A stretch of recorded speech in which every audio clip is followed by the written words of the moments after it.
हाँ जी, आप लोग कैसे हैं? यह कोई आपके आसपास का शहर हो सकता है जहां फास्ट फूड हर गली मोहल्ले के नुक्कड़ पर आसानी से मिल जाता है। और अब तो हालत यह हो गई है कि अगर कोई पत्थर भी फेंके तो किसी मोमोज और चाउमीन के ठेले पर या फिर पिज्ज़ा बर्गर की दुकान पर ही जाकर लगेगा। हम सभी यहाँ पर बहुत भीड़ भाड़ लगाकर बड़े चाव से इसे खाते हैं। भले ही इन खानों का भौगोलिक और ऐतिहासिक परिप्रेक्ष्य कुछ भी रहा हो, पर अब ये सब देसी हो गए हैं और हमारे देसी खानों के साथ राजी खुशी से घुल मिल के रहते हैं। इन खाना परोसने वाली दुकानों का भी अपना ही एक इतिहास होता है और अभी भी हम इन पुरानी दुकानों पर ज्यादा भरोसा करते हैं, शायद अपने पुराने दोस्तों की तरह। इसी तरह के पुराने से रेस्टोरेंट की तलाश में मैं साल्जबर्ग, ऑस्ट्रिया, लंदन से फ्लाइट लेकर पहुंचा था और हॉस्टल में सामान रखने के बाद आप लोगों से मुखातिब हुआ। हाँ जी, तो एक नई जगह मैं आपको आज लेके चल रहा हूँ। ये एक ऐतिहासिक जगह है और बताया जाता है जो एक म्यूज़िक के सबसे बड़े आदमी हुए हैं इस एरिया के, क्लासिकल म्यूज़िक के मोजार्ट, क्रिस्टोफर कोलंबस, वो वहाँ पे खाना खा चुके हैं। तो आप समझ लें कितना ऐतिहासिक ये रेस्टोरेंट है। तो इस रेस्टोरेंट में आज चल के देखते हैं क्या खाना है। मैं तो वेजिटेरियन हूँ, तो ऑब्वियसली वो पुरानी चीज़ें जो स्टाइल से बनती थी वो नहीं होगी, लेकिन मैं उस माहौल की फील लेने जा रहा हूँ कि वो माहौल कैसा था। तो फिर क्या था, हम उस ऐतिहासिक रेस्टोरेंट की तलाश में निकल पड़े। हमारा हॉस्टल साल्जा नदी की दूसरी तरफ था। हमने पुल पार किया और दूसरी तरफ निकल पड़े। वहां पहुंचने से पहले हमने सोचा आपको इस रेस्टोरेंट के बारे में थोड़ी जानकारी और दे दूं। यह रेस्टोरेंट साल्जबर्ग शहर के सेंटर में मूशबर्ग माउंटेन की तलहटी में बसा हुआ है, जिसकी स्थापना मध्यकाल यानी मिडिवल पीरियड में सन 803 में हुई थी।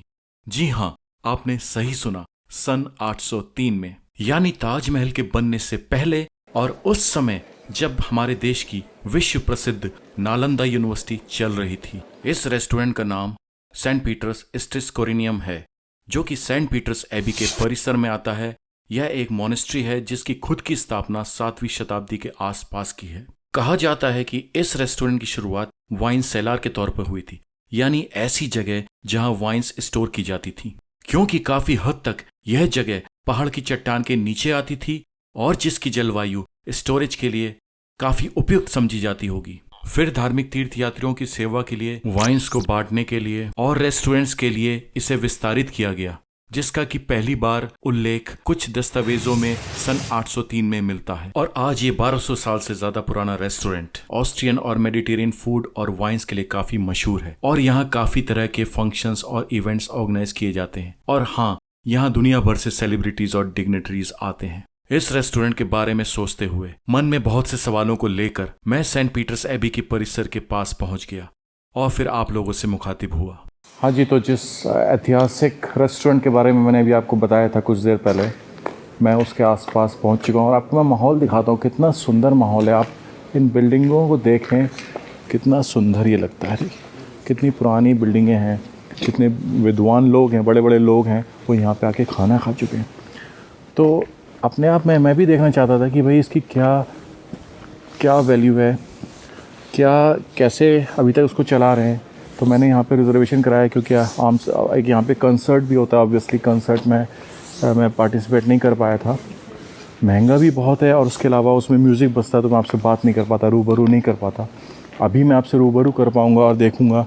हाँ, एक ख़ास बात यह है कि ये ट्रेडिशनल रेसिपी बनाते हैं। ट्रेडिशनल रेसिपी में अब वो पुराने ज़माने में कैसे मीट बनता था, क्या क्या चीज़ें, क्या ऑर्गेनिक वेजिटेबल्स यूज़ होती थी खाने में, अब वो सारी चीज़ें अभी तक ये लोग फॉलो कर रहे हैं ट्रेडिशंस को। लेकिन ऑब्वियसली मैं तो मीट खाता नहीं हूँ, तो मैं वेजिटेरियन हूँ। तो हम यहाँ पे देखेंगे कि वो वेजिटेरियन में किस तरीके से, मैं माहौल देखना चाहता हूँ खाने से ज़्यादा। मुझे माहौल, वो एम्बियंस देखनी कि उस कैसे इन्होंने प्रिजर्व किया उस चीज़ को, वो हमारे लिए बहुत इम्पोर्टेंट है। अब मैं आपको ले चलता हूँ उस जगह पे, बजाय इसके कि कोई और मेरी टेबल को जाकर ले ले। एम्बियंस के दिखाने के चक्कर में मैं आपको दिखाता हूँ। ये लिखा हुआ है सेंट पीटर, ये जर्मन में लिखा हुआ है, होटल का नाम है। अब इसको तो मेरा पढ़ना बस के बाहर है। और ये देखिए, ये ऊपर इमारत जा रही है और ये देखिए पीछे पीछे हम चलते जा रहे हैं। इसके लिखा हुआ है सेंट पीटर। कितना पुराना ये दरवाज़ा है। आप पीछे आवाज़ को इग्नोर कीजिएगा, वीकेंड के साइड इफ़ेक्ट्स हैं। और ये देखिए क्या लिखा हुआ है, सेंट पीटर।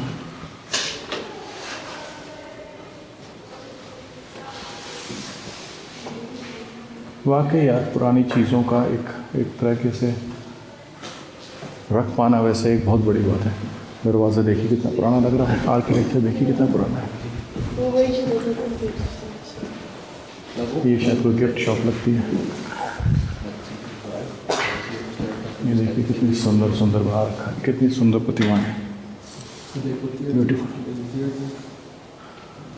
चलिए और देखते हैं आगे।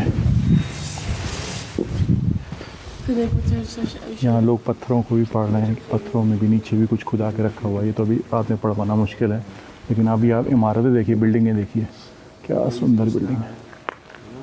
मज़ा आ गया देख के। और इसको दिन में आके देखना एक अलग अनुभव होगा।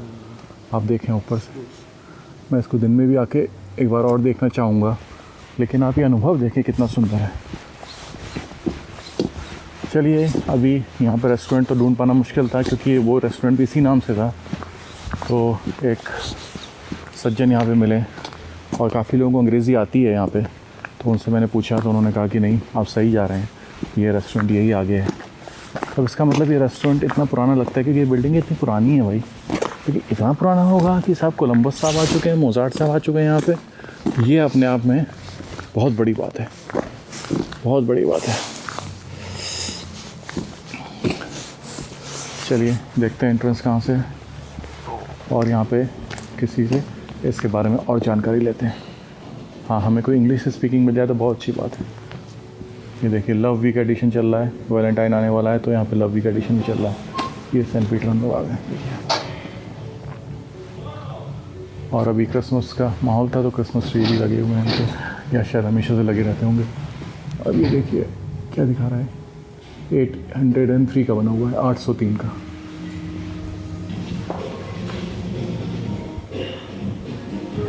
ये इनका मेनू कार्ड है, ये सजावट है। गुड वाइब्स ओनली, देखिए अपने आप कहने की ज़रूरत नहीं भाई, गुड वाइब्स ही गुड वाइब्स हैं। यहाँ पे आप आ जाएंगे तो गुड वाइब्स ही गुड वाइब्स मिलेंगे। हाँ, गुड वाइफ मत ढूंढिएगा, गुड वाइब्स ठीक है, गुड वाइफ तक सीमित रखिएगा। कि गुड वाइफ ढूंढने आ जाए तो अलग बात है भाई, पुरानी जगह में। चलें अब अंदर की तरफ अपनी तशरीफ़ लेके जाए। अरे भाई साहब मज़ा आ गया। क्रिसमस का माहौल अभी तक बना रखा है, तो भाई यहाँ क्रिसमस साल भर चलता गया। गज़ब गज़ब भाई गज़ब, क्या है भाई ये चीज़, गज़ब। अब अंधेरे में तो इतना मैं जस्टिस कर पा रहा हूँ नहीं कर पा रहा हूँ पता नहीं, लेकिन आप इसको एम्बियंस को देखिए भाई, क्या एम्बियंस है, इतना खूबसूरत बना रखा है। चलिए अंदर चलते हैं और अपनी बुकिंग को देखते हैं।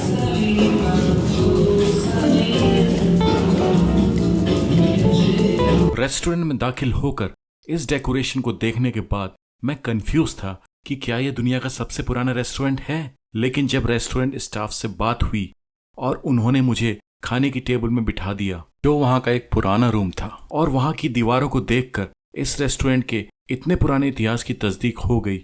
मैंने क्या खाया वो मैं लास्ट में दिखाऊंगा, पहले हम रेस्टोरेंट का टूर लेते हैं। इस नायाब रेस्टोरेंट के इतिहास के बारे में जानकारी देने के लिए मैं यहाँ के एक स्टाफ मेंबर का बहुत शुक्रगुजार हूँ, जो अपना कीमती समय निकालकर हमें कुछ रोचक जानकारी देने के लिए राजी हुए। प्राइवेसी के कारण मैं ना तो उनका चेहरा आप लोगों को दिखा पाऊंगा और ना ही उनकी आवाज मैं आपको सुना पाऊंगा। ये सब जानकारियां और अन्य रेस्टोरेंट से रिलेटेड डिटेल्स मैं आपको वॉइस ओवर के द्वारा ही बता पाऊंगा। भाई साहब ने स्टार्ट सेंट पीटर्स एबी से किया और बताया यह पूरा स्क्वायर साल्सबर्ग आर्क एबी कहलाता है। आपकी जानकारी के लिए यह बता दूं, एबे वो जगह होती है जो कि कम्युनिटी के मॉन्क्स और नन्स के द्वारा ऑक्यूपाइड होती है। यहाँ की परिसर में लगभग 11 से 12 मॉन्क रहते थे और हैं, जो पुराने समय में रेस्टोरेंट को ऑपरेट करते थे। लगभग 32 साल पहले तक यानी सन 1992 में 2 लोगों ने इस रेस्टोरेंट को मिलकर किराए पर लिया था। यह दोनों, जिसमें शेफ हस्बैंड रेस्टोरेंट और किचन को देखते हैं और वाइफ रूम्स की डेकोरेशंस को संभालती हैं। यह लोग इतिहास में पहले लोग हैं जो कि चर्च कम्युनिटी के बाहर से इसे ऑपरेट कर रहे हैं। खास बात यह है कि यह रेस्टोरेंट कभी क्लोज नहीं होता, यानी साल के 365 दिन ऑपरेट होता है, जैसा कि शायद इनके कॉन्ट्रैक्ट में लिखा हुआ है। और उन्होंने एक बात और बताई कि इस चर्च का शुमार साल्सबर्ग की सबसे पुरानी इमारत के रूप में होता है। फिर हमने रेस्टोरेंट परिसर की ओर प्रस्थान किया। जैसा कि अभी आपने क्रिसमस की सजावट को देखा, ऐसा लग रहा था जैसे क्रिसमस आस ही पास हो। वैसे यहाँ क्रिसमस के दौरान 2 महीने सेलिब्रेशन चलता है और यहाँ की famous mulled wine, homemade drinks, delicacies के साथ परोसी जाती है। समर में यहाँ एलाकार्ट सिटिंग होती है और लगभग 180 लोगों के बैठने का इंतजाम होता है, जहाँ पे कि ये जो सिटिंग एरिया है ये बहुत लाइट कलर से सुसज्जित होता है और बैकग्राउंड में जैज म्यूजिक या फिर सैक्सोफोन प्लेयर बजता है। क्रिसमस के अलावा यहाँ और कई फंक्शंस ऑर्गेनाइज किए जाते हैं। आप भी इस जगह को कुछ खास फंक्शंस के लिए ले सकते हैं, लेकिन आपको मिनिमम 11,000 यूरो यानी लगभग 10 लाख इंडियन रुपीस का खर्चा खाने पीने के लिए करना होगा। इस मार्केट के ऊपर जो कमरे हैं जहाँ कभी मॉन्क रहा करते थे, आज यहाँ पे रेस्टोरेंट का स्टाफ रहता है। यहाँ का इतिहास बताना तो भूल ही गया। यहाँ जो कर्व आपको दिख रहा है यह एबॉट विलिबार्ड साहब के नाम पर है, जो कि सेंट पीटर्स एबी के फेमस मॉन्क थे और इन्होंने चट्टानों में नक्काशी से इस कार्विंग को बनवाया था। इसके बाद स्टाफ ने एक बहुत रोचक जानकारी दी जो मैं आपके साथ साझा करने जा रहा हूँ। इस रेस्टोरेंट में 11 ऐतिहासिक कमरे हैं जिनके नाम साल्सबर्ग या ऑस्ट्रिया के प्रसिद्ध व्यक्तियों के नाम पर रखे गए हैं। ये कमरे कुछ खास उपलक्ष्य के लिए यूज किए जाते हैं। इनमें से विलिबार्ड साहब वाला एरिया जस्ट मैंने भी आपको दिखाया। और हाँ, आप भी इन कमरों को किसी फंक्शन के लिए ले सकते हैं, लेकिन आपको खाना और ड्रिंक्स उस रूम के प्राइस टैग के हिसाब से लेना होगा, जिसे हम आगे देखेंगे। इन कमरों को देखने की खुशी को मन में समेटे हुए मैं रेस्टोरेंट के अंदर दाखिल हुआ और फिर हमने एंट्री ली 2 सबसे पुराने रूम्स की तरफ, जिनका नाम बर्जर और प्रेलातन था। जहां बर्जर रूम एक आम सिटीजन्स को रिप्रेजेंट कर रहा था, वहां प्रेलातन का मतलब था चर्च के काफी मशहूर लोग यानी VVIPs। यानी पहले के समय ये एक रूम में आम जनता बैठती होगी और एक रूम में VVIPs होते होंगे। खास बात यह थी कि यहाँ पे खूबसूरत वुड पैनल्स का बड़ी ही खूबसूरती से दीवारों में यूज किया गया था। यहाँ लगभग 24 लोग बैठ सकते हैं और अला कार्ट खाने का लुत्फ उठा सकते हैं। अगर आप इस एटमॉस्फेयर का आनंद लेना चाहते हैं तो आपको एक शाम के मिनिमम 2,000 यूरो तक खर्च करने पड़ सकते हैं। इसी की तरह एक और रूम था जिसका नाम था पेट्रोस, जिसका नाम चर्च के पैट्रन सेंट से रिलेटेड है और जो उस वक्त लॉक था। यहाँ पर लगभग 70 से 80 लोग बैठ सकते हैं और ये एक वाइन टोस्ट गैदरिंग के वेन्यू की तरह भी यूज किया जाता है, जो कि प्राइस टैग 4,000 यूरो के खर्चे के साथ आता है। और हाँ, फिर हम आ गए एक और पुराने रूम की तरफ।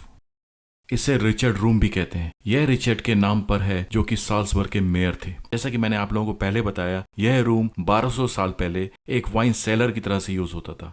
अब यह रूम 60-70 गेस्ट को आसानी से बिठा सकता है और आप मात्र 3,000 यूरो के प्राइस टैग में ऐतिहासिक जगह को अपने गेस्ट के लिए ले सकते हैं और किसी भी पार्टी का लुत्फ उठा सकते हैं।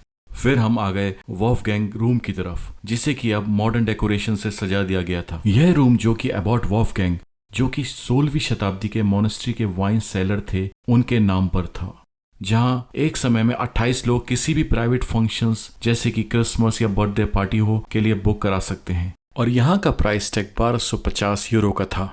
वैसे आज ये रेस्टोरेंट उतना बिजी नहीं था, लेकिन गर्मियों में यह एक दिन में लगभग 1000 लोगों को सर्व करता है। उसके बाद हम पहले फ्लोर की तरफ चल दिए, जहां स्टाफ के खाने पीने के लिए एक छोटा सा रूम था।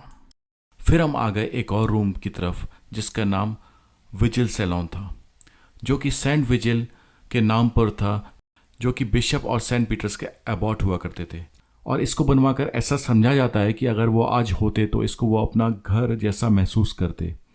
यह रूम किसी और ओकेजन के लिए सजाया गया था, जो कि हकीकत में कुछ ऐसा दिखता है। यहाँ पर 30 से 36 लोग आ सकते हैं और बर्थडे बनाने के लिए यह जगह काफी उपयुक्त समझी जाती है। और हाँ, इस जगह को लेने के लिए मिनिमम प्राइस टैग 1700 यूरो का था। फिर हम जैसे ही आगे बढ़े, लेफ्ट साइड में किचन आता है। फिर हम आ गए एक और रूम की तरफ जिसका नाम रिफ्यूजे था, जो कि इन स्टाफ मेंबर का फेवरेट रूम था, जहां आप सीलिंग एंटीक फर्नीचर देखते ही रह जाएंगे। इनमें यह लॉकर बहुत नायाब था और यह खूबसूरत 250 साल पुरानी हीटिंग फर्नेस, जो कि सेंट पीटर्स एबे से संबंधित थी। यहाँ 10 से 18 गेस्ट एक टेबल के अराउंड स्मॉल सेलिब्रेशन के लिए इकट्ठे हो सकते हैं। और यह बर्थडे सेलिब्रेशन के लिए एक आइडियल वेन्यू था जिसका मिनिमम प्राइस टैग 1200 यूरो था। फिर हम राइट हैंड साइड में एक और रूम की तरफ आ गए जिसे हाइडन साल बोलते हैं। यह मोजार्ट, जो कि क्लासिकल म्यूजिक का एक बड़ा नाम रहे हैं, उनके फ्रेंड थे और इनके भाई भी एक फेमस कंपोजर थे। यह यहाँ वाइन रोज पीने आते थे और हो सकता है यह रूम बहुत सारे इतिहास को अपने में संजोए हुए हो और यहाँ पर संगीत की बहुत सारी रचनाएं रची गई हो। यह रूम क्रिसमस और समर टाइम में ग्रुप द्वारा बुक कराया जाता है और ये मिनिमम प्राइस टैग 4500 यूरो के साथ आता है। आगे बगल वाला रूम जो कि बोरक साल था और 17वीं और 18वीं शताब्दी की बोरक स्टाइल के आर्किटेक्चर से शायद इंस्पायर्ड था, जो कि 1903 में बना था और यहाँ मोजार्ट का कंसर्ट चल रहा था जो शायद हर इवनिंग को होता है। यहाँ आप म्यूजिक के साथ फाइन डाइनिंग का भी एक्सपीरियंस ले सकते हैं। यह रेस्टोरेंट का सबसे बड़ा रूम था और इसका प्राइस टैग भी बड़ा था, यानी 12,000 यूरो। फिर हम एक खास रूम में आ गए जो कि रेस्टोरेंट का लास्ट रूम था जिसका नाम सपारी आमबर्ग था, यानी सेपरेट इन द माउंटेन। जैसा कि मैंने आपको पहले बताया कि यह रेस्टोरेंट एक पहाड़ की तलहटी में बसा हुआ है और यहाँ यह काफी हद तक विजिबल था, यानी आपकी छत पर एक पहाड़ विराजमान था और यह एक नेचुरल छत थी जिसकी एक खास पहाड़ की नेचुरल खुशबू को आप महसूस कर सकते थे। और यह रूम आप किसी बिजनेस गैदरिंग या स्पेशल ओकेजन्स के लिए ले सकते हैं और इसे समीपी बोरस्काल रूम से भी कनेक्ट कर सकते हैं जहां इसे एक बार की शक्ल दी जा सकती है।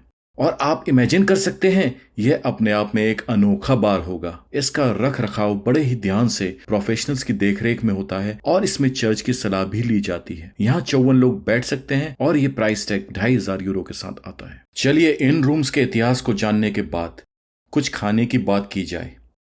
यह खाना मैं पहले खा चुका था लेकिन अनुभव मैं आपके साथ लास्ट में साझा कर रहा हूं।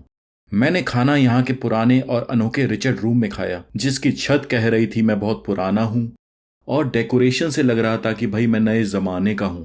यह पूरा एटमॉस्फेयर बहुत शानदार था जहां सामने भाई साहब जैज म्यूजिक प्ले कर रहे थे और मेरे बगल में कुछ लोग खाने का लुत्फ उठा रहे थे। मैंने खाने के मेन कोर्स में homemade tagliolini with black truffle try किया जो कि एक पास्ता की वैरायटी थी जिसे चीज सॉस के साथ बनाया गया था। और जो आप ये फ्लेक्स देख रहे हैं ये ब्लैक ट्रफल के फ्लेक्स थे और ये कुछ खास थे जिसे कि हम आम भाषा में फंगस फ्रूट भी कहते हैं, जो कि बहुत एक्सपेंसिव आता है और जिसकी कॉस्ट लगभग 1.3 लाख इंडियन रुपीस तक भी जा सकती है। और साथ में मैंने स्ट्रॉबेरी चीज केक खाया जो कि बहुत शानदार था। अगर आप साल्सबर्ग ऑस्ट्रिया आते हैं तो यह एक मस्ट विजिट प्लेस है। और फिर बाहर निकले और आपसे मिले बगैर कैसे जा सकते थे। जो इतिहास इसमें दिखा के जो संजोया गया है और यहाँ पे इसको मॉन्क्स चलाते थे और आज किस तरीके से यहाँ पे लोग इसको चला रहे हैं और वही ट्रेडिशन लेके चल रहे हैं थोड़ी आधुनिकता के साथ उसको मिलाते हुए।